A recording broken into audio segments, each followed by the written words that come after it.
আসসালামু আলাইকুম। আমি রাতুল আছি আপনাদের সাথে এবং কিছুদিন আগে আমরা iPhone 16 Pro Max এর একটা ফার্স্ট ইমপ্রেশন আপনাদের সাথে শেয়ার করেছিলাম। তো আজকে নিয়ে এলাম এর ফুল ইন ডেপথ রিভিউ। যদিও আজকে একটু চেঞ্জ আছে, কারণ আজকে আমাদের হাতে রয়েছে 16 Pro, not the Pro Max। কারণ এই বছর আসলে আমি পার্সোনালি আমার জন্য চুজ করেছি 16 Pro and of course for the size. কারণ 16 Pro Max আপনারা জানেন যে আগের থেকেও কিন্তু সাইজ আরও বড় হয়েছে, এখন 6.9 ইঞ্চে আসে, যেখানে 16 Proতে আমরা 6.3 ইঞ্চ পাচ্ছি, যেটা অলরেডি কিছুটা বড় আমার টেস্ট অনুযায়ী। আমি সত্যি বলতে লাস্ট ইয়ারের যে 15 Pro সেটার সাইজটাকে বেশি প্রেফার করি 16 Proর তুলনায়। বাট এগেইন আপনারা জানেন যে আমাদের কন্টেন্ট মেকিংয়ের জন্য অনেক সময় কম্প্যারিজনের দরকার হয় এবং এই জন্য ফ্ল্যাগশিপ আইফোনটা খুবই জরুরি। তো I had to switch to 16 Pro and of course not the 16 Pro Max। তো এটা নিয়ে আসলে আজকের ভিডিওতে আপনাদের সাথে কথা বলবো এবং ইন ডিটেলে জানানোর চেষ্টা করব যে এই ফোনটা আমাকে গত প্রায় 10 দিন যাবৎ ব্যবহারে কেমন এক্সপিরিয়েন্স প্রোভাইড করেছে ওভারঅল। আর এটা আসলে আপনারা যারা 15 Pro ইউজার রয়েছেন তাদের জন্য আপগ্রেড করা ওয়ার্দি হবে কিনা, বা আপনি যদি আরও ওল্ডার জেনারেশনের কোনো আইফোন ইউজার হয়ে থাকেন সেক্ষেত্রে আপগ্রেডটা আসলে কতটুকু মেক সেন্স করবে আপনার জন্য। তো আর দেরি না করে চলুন শুরু করা যাক। তবে ভিডিওতে যাওয়ার আগে আমি ধন্যবাদ জানাবো আমাদের আজকের স্পন্সর RM ট্রেডিং ইন্টারন্যাশনালকে। তাদের কাছে আপনারা iPhone 16 Pro, Pro Max সহ আরও বিভিন্ন ব্র্যান্ডের স্মার্টফোন বা গ্যাজেটস পেয়ে যাবেন। আর তাদের কাছে কিন্তু প্রায় 30টিরও বেশি ব্যাংকে EMI এর সুবিধা রয়েছে। সো আপনারা যারা ইন্টারেস্টেড তাদের জন্য RM ট্রেডিংয়ের বাকি ডিটেল থাকবে ভিডিও ডেসক্রিপশন বক্সে। অলরাইট, তো আনবক্সিং নিয়ে আর কথা বলবো না, আপনারা দেখেছেন অলরেডি। তো সরাসরি চলে যাব ডিজাইনে, এবং এই বছরের যে ডিজাইন সেটা কিন্তু লাস্ট ইয়ারের সাথে একেবারেই কোনো পার্থক্য নেই। ইনফ্যাক্ট আমার একটা প্ল্যান রয়েছে লাস্ট ইয়ারের সাথে এই বছরের যে আইফোন সেটার একটা কম্প্যারিজনের। তো আপনারা সেটা চাইলে অবশ্যই কমেন্ট সেকশনে জানাতে পারেন যে দেখতে চান কিনা 16 Pro ভার্সেস 15 Pro। তো সেটা পাইপলাইনে রয়েছে। বাট এমনিতে যদি বলি ডিজাইন ওয়াইজ এটাতে কোনো রকম পার্থক্য নেই, জাস্ট এই নতুন কালারটা এসেছে যেটা ডেজার্ট টাইটেনিয়াম। সো আপনি যদি কাউকে বোঝাতে চান যে আপনি নতুন বছরের আইফোনটাই ব্যবহার করছেন, সেক্ষেত্রে আপনার আর কোনো অপশন নেই এই কালারটা নেওয়া ছাড়া। আরও কিছু ফিজিক্যাল চেঞ্জেস রয়েছে, লাইক এতে আপনারা নতুন একটা ক্যামেরা শাটার বাটন পাবেন, যেটা নিয়ে আমরা ফার্স্ট ইমপ্রেশনে কথা বলেছিলাম, এবং এটা বেশ ভালোভাবে কাজ করে। আর এটা একটু ফ্যান্সিয়ার কাইন্ড অফ মানে ক্যামেরা শাটার বাটন, যেটা আমরা আরও 10-12 বছর আগের নোকিয়া ফোন বা সনি এরিক্সনের যেই ফোনগুলো ছিল সেগুলোতে ডেডিকেটেড শাটার বাটন হিসেবে দেখতাম। তো এটা টু স্টেজ হিসেবে কাজ করে এবং এটা ক্যাপাসিটিভ অ্যাজ ওয়েল। আর এটাতে স্যাফায়ার কোটিং রয়েছে, সো এটাতে স্ক্র্যাচ পড়বে না, যার কারণে আপনার লং টার্ম যখন আপনি ইউজ করবেন এই ফোনটা, তখন আপনি এই জেস্টার নেভিগেশন যেটা এটা করতে পারবেন ক্যামেরার ক্ষেত্রে, সেগুলোতে কোনো রকম সমস্যায় পড়বেন না। তো এটা বেসিক্যালি ওয়ান ক্লিকে ক্যামেরা ওপেন করে। আর এটাতে আপনারা ক্যাপাসিটিভ টাচ পাবেন, যেটা একটু ডাবল প্রেসে বিভিন্ন মেনু আপনাকে নেভিগেট করতে দেবে, যেখানে রয়েছে ধরেন আপনার জুম ইন, জুম আউট, তারপর অ্যাপারচার কন্ট্রোল থেকে শুরু করে ফটোগ্রাফি যে স্টাইলগুলো রয়েছে সেইগুলো, এগুলো আপনি এটাতে নেভিগেট করতে পারবেন। আর এটা খুবই ইনটুইটিভলি কাজ করে, এবং একবার যদি আপনি ইউজ টু হয়ে যান, গত 10 দিনে আমি একবারও মিসটাচ আসলে নোটিস করিনি। So it's a positive thing to be honest. But এটা একেবারে নেসেসারি ছিল বা অনেক ম্যাসিভ কোনো জাম্প ছিল এরকম আমার কাছে মনে হয়নি। It's a good edition, but এটা না হলেও খুব একটা সমস্যা হতো না। দেন আসে ডিসপ্লেতে সাইজ ছাড়া আর তেমন কোনো মেজর পরিবর্তন নেই, যদিও সাইড বাই সাইড কম্পেয়ার করে আমি দেখলাম যে কালারে একটু ইমপ্রুভমেন্ট এসেছে। এখন মনে হচ্ছে যে কালারটা একটু বেশি স্যাচুরেটেড লাগছে, বাট এটা হতে পারে যে আপনি সাইড বাই সাইড রাখলে হয়তো কিছুটা নোটিস করবেন। আদার দেন দ্যাট এটা আসলে খুব একটা নোটিসেবল না।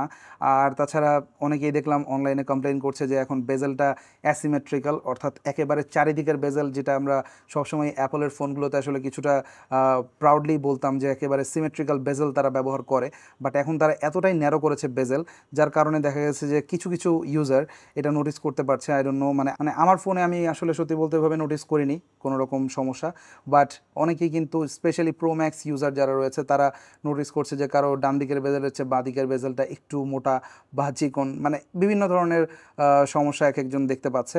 যদিও এটা আসলে কতটা ম্যাসিভ এটা আরও কিছুদিন গেলে বোঝা যাবে, বাট সো ফার ডিসপ্লে নিয়ে মেজর কোনো ইস্যুস আমি ওভাবে দেখতে পাচ্ছি না। আর যেহেতু সেম ডিজাইন, অর্থাৎ সেম ক্যামেরা পাঞ্চুল কাট আউট, একদম ছোট হয়নি, আগের মতোই রয়েছে। সো এই জিনিসগুলোতে আসলে খুব একটা পরিবর্তন আপনি দেখতে পাবেন না। ইভেন আপনি যদি 15 Proর সাথেও কম্পেয়ার করেন, অ্যাজ ইউ ক্যান সি 15 Proতেও কিন্তু আমরা এক্স্যাক্টলি সেম ইন্টারফেসই দেখতে পাচ্ছি। জাস্ট পরিবর্তনটা হচ্ছে একটু বড় সাইজের ডিসপ্লে, আর এর যে বেজেল সাইজ সেটা একটু কিছুটা নোটিসেবলি চেঞ্জ হয়েছে, বাট অনেক বেশি চেঞ্জ হয়েছে এটা বলা যাবে না। আর তাছাড়া ব্রাইটনেস থেকে শুরু করে অন্যান্য জায়গাতে কিছু কিছু টুকটাক পরিবর্তন রয়েছে। বাট প্রতি বছরই অ্যাপল তাদের ফোনগুলোতে নতুন প্রসেসর ব্যবহার করে, তো এতে আপনারা পাচ্ছেন ব্র্যান্ড নিউ A18 Pro যে প্রসেসরটা রয়েছে সেটা, এবং অ্যাপল যেটা বলছে যে এই প্রসেসরে তারা এআই ইন্টিগ্রেশন অনেক বেশি করেছে হার্ডওয়্যার লেভেলে।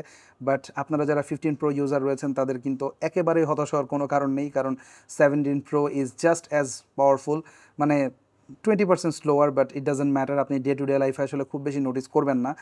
আর ওইটাতেও আপনারা ওই নিউরাল ইঞ্জিনগুলো পাচ্ছেন, যার মাধ্যমে আপনারা আসলে অ্যাপল ইন্টেলিজেন্স কিন্তু 15 প্রোতেও ব্যবহার করতে পারবেন। তো এটাতে একটা নতুন এডিশন এই অ্যাপল ইন্টেলিজেন্স, যেটা অফকোর্স আমরা আউট অফ দ্য বক্স পাচ্ছি না, এটা জানুয়ারির দিকে হয়তো আপগ্রেড আসবে, যেটা iOS 18.1-এ, বাট সো ফার আমরা এখনও পাচ্ছি না এটা। তো প্রসেসিং পাওয়ারের ক্ষেত্রে আমাদের টেস্ট করার জন্য নেক্সট ছিল বেঞ্চমার্ক, এবং আমি এটা 15 Pro এবং 16 Proতে কম্পেয়ারও করে দেখেছি। কিছুটা পারফরমেন্স ডেফিনেটলি বেটার হয়, স্পেশালি এফিসিয়েন্সি মাচ বেটার, এবং আমি যখন টেস্টগুলো রান করছিলাম তখন এই ফোনটা কিছুটা কম গরম হচ্ছিল, যেহেতু এই ফোনে তারা সেকেন্ড জেনারেশনের আপনার 3 ন্যানোমিটার প্রসেসর ব্যবহার করেছে। তো পারফরমেন্সের ক্ষেত্রে লিপস অ্যান্ড বাউন্স আপ আমরা না দেখতে পেলেও এটা যথেষ্ট এফিশিয়েন্ট পারফরমেন্স ডেলিভার করবে, যার একটা বড় ইম্প্যাক্ট ফেলবে কিন্তু আপনার ব্যাটারি লাইফে। আর যেহেতু ডিসপ্লে সাইজ বড় হয়েছে, ফোনের সাইজ বড় হয়েছে, যার কারণে ওভারঅল যে battery capacity, physical battery capacity, সেটাও কিন্তু লার্জার হয়েছে। আর এটা নোটিসেবল, এবং একজন 15 Pro ইউজার হিসেবে আমি ডেফিনেটলি নোটিস করেছি যে এটাতে লঙ্গার ব্যাটারি লাইফ আমি পাচ্ছিলাম। অ্যারাউন্ড আপনি বলতে পারেন যে 3 ঘন্টার মতো বেশি ব্যাটারি ব্যাকআপ আমি এটাতে পেয়েছি, ইভেন 4G ব্যবহার করেও।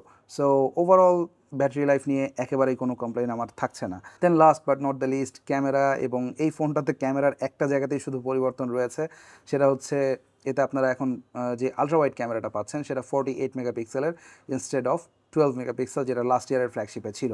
আর এবার কিন্তু 16 Proতেও আপনারা 5x অপটিক্যাল জুম পাচ্ছেন, যেটা লাস্ট ইয়ার 3x ছিল, যেটা আমার কাছে মনে হতো বেশিরভাগ সিনারিওতে মোর ইউজেবল, বাট এটা আসলে এক একজন ইউজারের উপর ডিপেন্ড করে যে সে তার ফোনটা কীভাবে ব্যবহার করছে। তবে এর যে আলট্রা ওয়াইড ক্যামেরা, সেটাতে এখন আপনারা বেশি ডিটেলে ম্যাক্রো ফটোগ্রাফি করতে পারবেন, বা ওভারঅল যে ওয়াইড অ্যাঙ্গেল শটগুলো রয়েছে সেগুলো আরেকটু বেটার রেজাল্ট বা ওভারঅল বেটার ডিটেল আপনারা পাবেন। এছাড়া সত্যি বলতে মেইন ক্যামেরায় খুব বেশি ডিফারেন্স আমি লক্ষ্য করিনি, শুধুমাত্র সফটওয়্যারে কিছু টুইক্স রয়েছে। সফটওয়্যারের মাধ্যমে বেশ কিছু কালার টুইক আপনারা এখন করতে পারবেন, যেগুলো ইজিলি লাস্ট ইয়ারেরগুলোতেও অ্যাড করা যেত, বাট অ্যাপল অ্যাজ অলওয়েজ করবে না, কারণ তারা স্টাবর্ন কোম্পানি। বাট ওভারঅল ফটোগ্রাফির রেজাল্টে আপনারা তেমন মেজর কোনো চেঞ্জেস দেখতে পাবেন না। বাট যেই জায়গাতে সব থেকে বড় চেঞ্জটা আসছে সেটা হচ্ছে ভিডিওগ্রাফি, এবং এতে কিন্তু এখন আপনারা 4K 120-তে ভিডিও রেকর্ড করতে পারবেন। ইনফ্যাক্ট আমার যে ক্যামেরা এই মুহূর্তে আমি রেকর্ড করছি, সনি ZV-E1, এটাতে 4K 120 FPS এ রেকর্ড করা যায়। তো এই লেভেলের ভিডিও এখন আপনারা, মানে এই লেভেলের না, অ্যাটলিস্ট এই স্পেক্সের ভিডিও আপনারা এখন এই ছোট্ট ডিভাইসটা থেকে করতে পারবেন, উইচ ইজ অ্যামেজিং। কারণ আমার ক্যামেরাও কিন্তু আসলে লং টার্ম এটা করতে পারে না, অ্যারাউন্ড দেখা যায় যে 15-20 মিনিট করলেই ক্যামেরা শাটডাউন হয়ে যায় ওভারহিটের কারণে, বাট এইটাতে কিন্তু ইজিলি করা যাবে।